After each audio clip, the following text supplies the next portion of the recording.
Do you feel that time is slipping past you? You know, life is going so quick. Weeks go by so fast. Months go by so fast. And do you ever think that, you wish that there was just more time, more moments, more, or maybe you're so busy that you don't even realize that the moments are passing you by. Family time is absolutely priceless. And in today's episode, we're going to explore these moments, why these moments with loved ones are worth more than anything. So tune in, my friend, and learn why family time matters most, especially in the world that we live in today.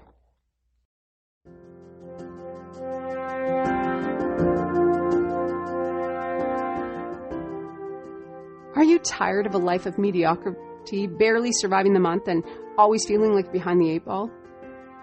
Would you like to live a life of purpose, serving others without worrying about debt or paying bills? Would you like to have your kids be honoring and respectful and working with a spirit of excellence rather than feeling entitled to having everything for nothing? I believe that every area in life can be used for impact, but only with the investment of time, energy, effort, and money. And that investment will continue as long as we live. You have made the first step in coming here to this podcast. I'm excited to have you here. Hey, we are Melanie and Lou Borbo, empty nesters who are now passionate about equipping other parents to make the most of the time they have with their loved ones. Empowered parents will empower kids. If you're ready to make an impact, grab a pen and paper and let's dig in.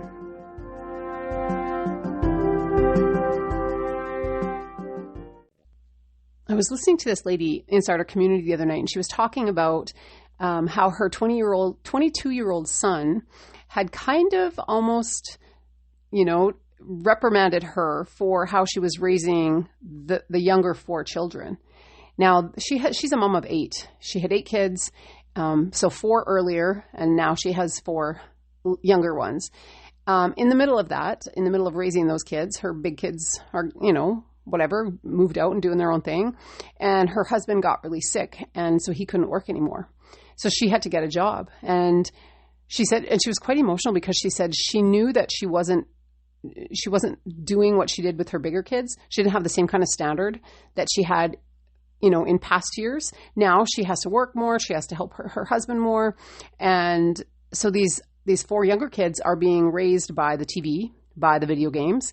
And she said, I realized when my older son said that to me that something had to change in my life because I did not want these younger kids to be raised without the same values and morals and things that I had taught my older kids. And so that's how she came to start looking and, had discovered the 2-hour workday and, this community. And so from here, she says, I'm so happy now that I can figure out how to make a full-time income and still only work 2 hours a day so that I have the time with my younger kids to raise them the way that I want to and the way that I know that is important for their success. And I just thought that was such a powerful story because how many times is that the case? Maybe not older kids, younger kids, but I mean, even still, we have lots of blended families, right? So that's the beauty of what we have here inside of this community is that we get to master that 2-hour workday. So if that's something that you want to learn, if you think that's going to be something that's going to benefit your family, giving you more time back to be the parent that you want to be, then just drop your email into dailypaidblessings.com and you will get access to some videos and to the blueprint that will show you how you can actually work 2 hours a day and make a full-time income. So take care, and I'll talk to you over there. Hey friend, welcome back. I'm super excited. We are going to dig into some really important stuff because time is ticking. Time is ticking. Our kids are growing up. Our parents are getting elderly. Things are happening. I was just I just read this post on Facebook, and it kind of sparked why I wanted to talk about this stuff on this podcast today was because the Facebook post was about habits, creating habit, it was titled 6 Habits That Turn Boys into Men. And I read through it and I thought, oh, that's so beautiful. But then it struck me, because I work with a lot of youth, and all of a sudden I thought about these kids that I work with, and I'm like, but who's going to teach them those things? Who's going to teach them those things? Like some of the ones that was on this podcast was like how to take responsibility. So this is, instead of blaming and complaining, they face their challenges head on, and they use that experience then as a learning opportunity, which fosters maturity and accountability. And I'm thinking, who's going to teach these young boys that I work with? Who's going to teach them this stuff? Their parents are never around. And if their parents are around, many of them have their own dysfunction, right? Some kind of addiction, or just not emotionally present, or like we hear these stories all the time from these young people. And we watch how that impacts their life or hinders their growth, actually. And so it was like, who's going to teach them how to take responsibility? Another one was developing self-discipline. Well, who's going to teach them how to develop self-discipline if the parents don't practice self-discipline, right? Like, I mean, self-discipline, as we know, helps us to stay focused and resilient in the face of distractions and setbacks. Like, we have to stay the course. And that takes self-discipline. So where does this come from? Who teaches these kids who don't have healthy parents this stuff? And now what's going to happen to the generation that's going to come behind them, right? Their kids and their grandkids. It's only going to deteriorate so much more in these other generations. One of the other habits was cultivating emotional intelligence. Again, this is so key. Emotional intelligence, how to be able to regulate your own emotions, how to have healthy relationships, how to have healthy communication. This is not stuff that many of these youth are being taught. And my question is how many parents are teaching this stuff? How many parents are standing in the gap for their kids? Right? How many parents are teaching them how to show respect to their siblings, to their elders, to their coworkers, to their neighbors? Are we doing that? Are we, being the example that our kids get to follow? Because if we're not showing respect to other people, there's no way on earth that our kids are going to do it. And what about practicing integrity? This starts in the home. In my opinion, this has to start in the home, because by the time these kids come to school or come to a youth group or come to wherever they might go, if that hasn't already been like embedded in them, it's going to be really hard for them just to pick that up. Like, no joke. So how are they going to learn to practice integrity? It has to come from us.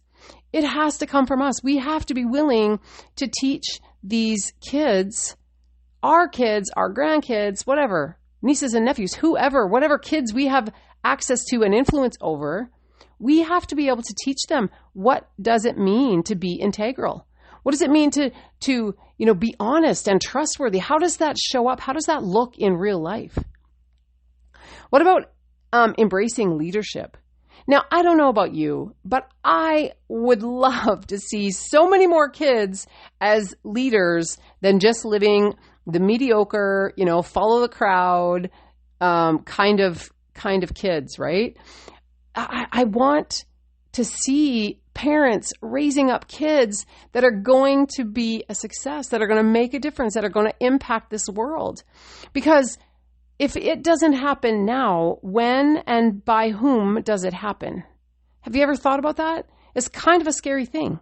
These young people that are coming into the world, that are stepping up as adults, they're not prepared. In a lot of cases, I can't speak for all of them, of course not. But the ones that I see in different areas of my life, the ones that I work with, are not prepared to be adults. And that is a frightening thing. Because I don't know about you, but again, if, God tarries and we end up in an old folks home, which, heaven forbid, I don't ever want to go there, but these young people are the ones that are going to be taking care of us in those old folks' homes. That is a frightening thought. When they don't even know how to tell time. They don't even know the simplest basic things about basic hygiene. It just really concerns me. I was talking to a friend of mine the other day, and we were talking about, kids and families and youth and whatever. And she said something was really, her son told her something very disturbing. So they live in British Columbia, and her son was talking about the report card and how it doesn't have A's and B's and whatever. It has numbers or something like that on it. And he went to the teacher to say, like, I don't know how to read this. I don't know how to judge where my child is or if they're on point or not on point. And you know what the teacher said to him? Really disturbing. The teacher said, your child will look me in the eye. Your child will have a conversation with me. Your child knows how, like, will shake my hand. And this teacher said, do you know how many kids do not know how to do that? So your kid is doing really well. That's what she told him. And my friend and I were just stunned. This is in order for them to be doing well. That's all they have to do is look you in the eye and shake your hand and be able to have a conversation. Okay. Those are basic things that little toddlers should know how to do. How come a 15-year-old boy does not know how to do this stuff? Or I mean, his 15-year-old did know how, but other 15-year-old boys don't know how to do this stuff. Really? What in the world is that about?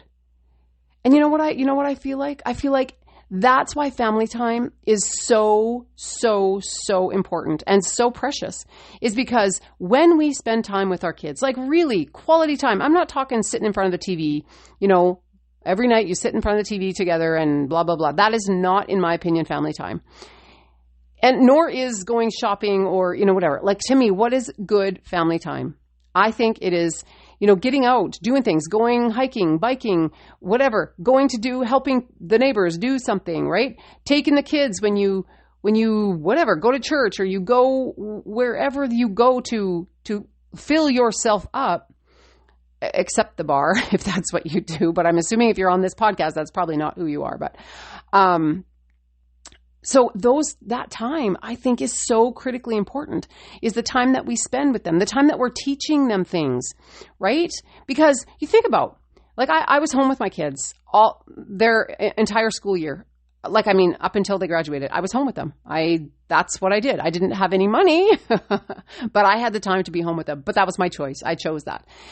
And I can't remember how many times the kids would come home from school and something would have happened or somebody would have said something and they just needed to talk to someone. They just needed to know that they could talk and they could share things. And then I think about the trips that I took my kids on, which were, not tons. We did some really nice big trips. But I always wanted it to be about an experience. I wanted to make memories. And did you know, to this day, my kids are all grown, moved out, living on their own, married. One of them's married. To this day, if you get them talking about those things, those memories, those trips, they could talk for hours. Because we've seen it. We've seen it happen in our home where they just, all of a sudden someone brings up something and then it's like, do you remember that? Do you remember that? Do you remember that? And now, was I a perfect parent? Absolutely not. Definitely not, which is why I'm so passionate about helping other parents to not make the same mistakes. You know what? I can be totally honest. I put my own desires ahead of my kids. So I didn't go to work. I didn't leave them with a daycare or a babysitter. But what I did do was I would spend a lot of time in British Columbia. And they were not in that province. They were in Alberta. And so there was big gaps of time that I was not with them. And you know what? To this day, I still think that there's consequences in our relationship for the time that I was more selfish and thinking about myself rather than what they needed.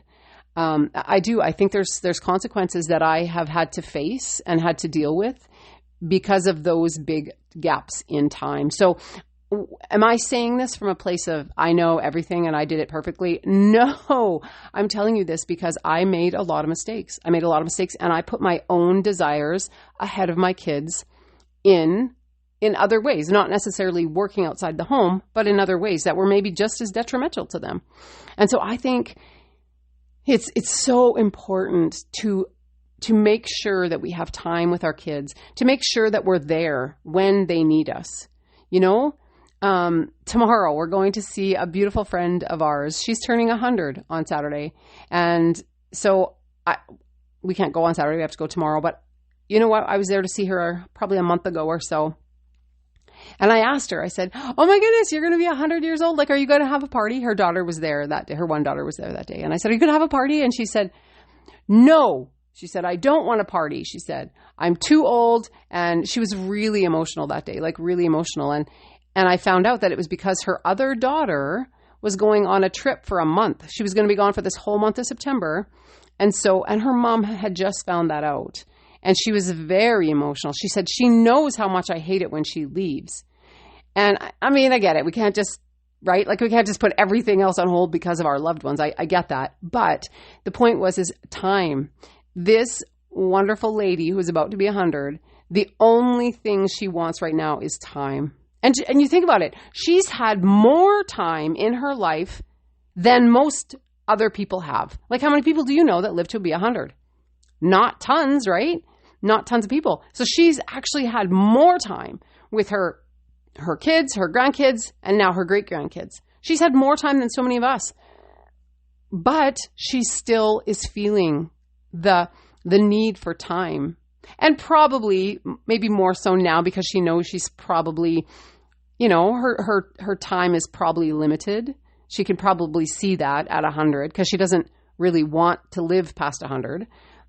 She just says it's too old, and she has no friends left, and all of those things. So it's maybe coming from a different perspective now, because now she's thinking like her time is running out. But time is the most important thing. Like, you guys, I love talking to you about money and about business but you know what? The most thing that I'm passionate about is making an impact. Making an impact. And if that impact comes with an hour or a month or 100 years, it doesn't actually matter as long as the impact has been made. And so that's why I just want to stress so much why family time is the most precious thing that we have. Because, I look at these young people that I work with, and I get close to them. I want to hear their story. I want to hear what's going on.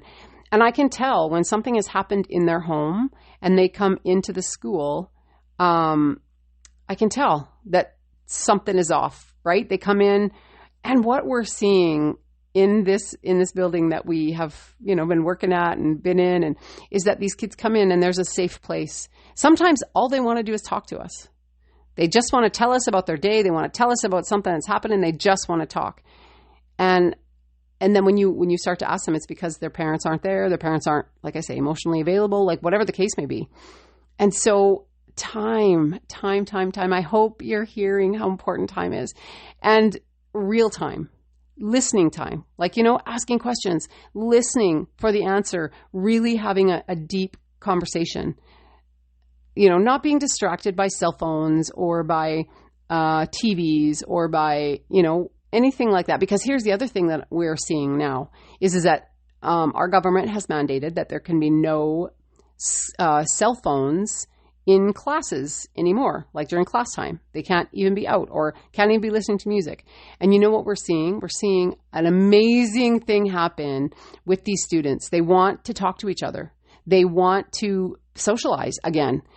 Last year, we would see each of them sitting in a different corner, all on their devices. Nobody wants to talk to each other. We couldn't get them to socialize.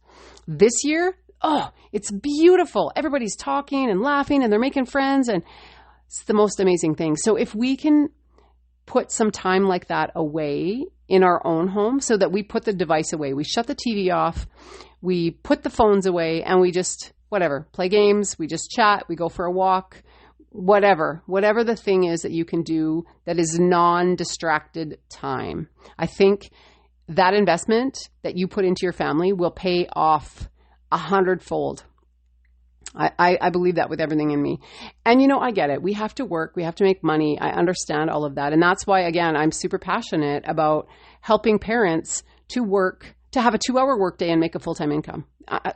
We have the system to do that. And again, just go to dailypaidblessings.com, put your email in. You're going to get a couple videos from our mentor. She's actually made well over $1 million in this particular business model. And she is working 2 hours a day. And so you'll get the videos, you can watch the videos. And then if you have questions or anything, just reply to the email that you get from me. And I will definitely reach out and answer any questions that you have. But it's a good place to start, right? Is to be able to have more time in your day in order to have the time to invest in your loved ones. So it's a simple way to start. So I do hope this blesses you, and I hope and I pray with everything in me. I am such a praying woman, and so I pray for each of you every day, just so you know.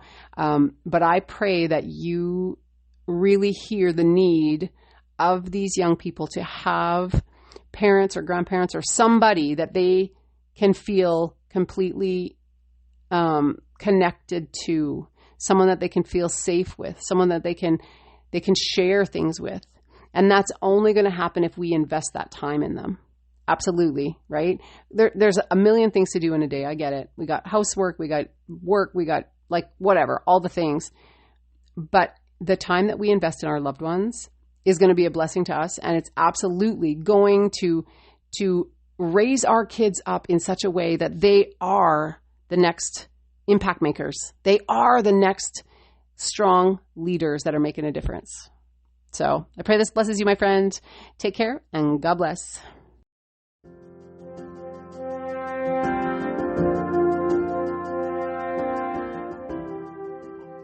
Have you been blessed by this episode? Has it touched you or inspired you or taught you something? If so, would you take 30 seconds, and write a written review? Not only does it warm our heart to hear from you, but it also lets us know that we're giving you what you need. And it also helps other people find the podcast that may need this kind of information as well. And remember, beloved, I wish above all things that you may prosper and be in health, even as your soul prospers. Take care, my friend, and God bless.